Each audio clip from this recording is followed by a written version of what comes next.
இன்றைக்கி ரொம்ப ரொம்ப முக்கியமான ஒரு ரெசிபி தாங்க பார்க்க போகிறோம். என்ன ரெசிபின்னு நிறைய பேர் யோசிப்பீங்கன்னு நினைக்கிறேன். தேங்காய் பால் எப்படி செய்கிறதுன்னு தாங்க பார்க்க போகிறோம். இதில் ரொம்ப மருத்துவ பயன்கள் இருக்குங்க. என்னென்னு நான் அப்புறமா சொல்கிறேன். இதுக்கு நான் ஃபஸ்ட்டு 3 தேங்காய் எடுத்துக்கிறேங்க. எடுத்துகிட்டு அந்த தண்ணியை வீண் பண்ணாமல் வச்சுக்கலாம். இப்போ தேங்காய் எடுத்துகிட்டு அதை சின்ன சின்ன ஸ்கியூபாக கட் பண்ணி வச்சுக்கலாம். இது மாதிரி வச்சுக்கிட்டு இப்போ கட் பண்ணி வச்ச ஸ்கியூபை ஒரு மிக்சியில் போட்டு நல்லா அரைக்கலாம். அரைக்கும் பொழுது கொஞ்சம் கொஞ்சமாக தண்ணி விட்டு விட்டு அரைங்க. இது ஏலக்காய் 2 மணத்துக்காக ஆட் பண்ணிக்கலாம். தண்ணி விட்டு விட்டு அரைக்கும் போது அது நல்ல ஃபைன் பேஸ்ட் ஆகிடும்.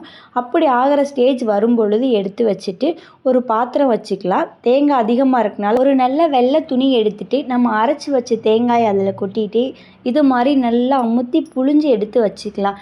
அந்த மேலே இருக்க தேங்காயோட சக்கை எல்லாம் மேலே இருக்கும், பால் எல்லாம் கீழே வந்த உடனே இப்போ இன்னொரு இதை எடுத்துகிட்டு ஒரு 10 மிளகு இஞ்சி எடுத்து நல்லா தட்டி நம்ம ஆல்ரெடி எடுத்து வச்சுருக்கோம் பார்த்திங்களா, அந்த தேங்காய் பால் ஆட் பண்ணிவிட்டு 1 கப் சுகர் ஆட் பண்ணிவிட்டு ஒரு அரை டேபிள் ஸ்பூன் மஞ்சத்தூள் ஆட் பண்ணி ஆல்ரெடி நம்ம தேங்காய் தண்ணி எடுத்து வச்சுருக்கோம் பார்த்திங்களா, அதை இதோடு வச்சு நல்லா மிக்ஸ் பண்ணி விட்டுக்கலாம். மிக்ஸ் பண்ணோன்னா கலர் சேஞ்ச் ஆயிரும், லைட் எல்லோயிஸ் கலராக வரும். இப்போ அதை ஒரு பாத்திரத்தில் எடுத்து ஊற்றி வச்சுக்கலாம்.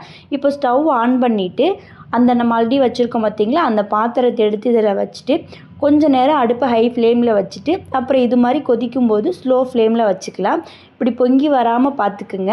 அது ஒரு திக்னஸ் வரும். அந்த திக்னஸ் வரும் பொழுது நம்ம அடுப்பை ஆஃப் பண்ணிவிட்டு எடுத்தோம்னா நமக்கு அருமையான தேங்காய் பால் ரெடிங்க. இது வாய்ப்புண், வயிற்றுப்புண், சளி இதெல்லாம் குணப்படுத்தக்கூடிய ஒரு நல்ல அருமருந்துங்க. இது கண்டிப்பாக இந்த வீடியோ பிடிச்சிருக்குன்னு நினைக்கிறேன். பிடிச்சிருந்தா லைக் பண்ணுங்கள், கமெண்ட் பண்ணுங்கள், மறக்காமல் நம்ம சேனலை சப்ஸ்கிரைப் பண்ணிவிடுங்க.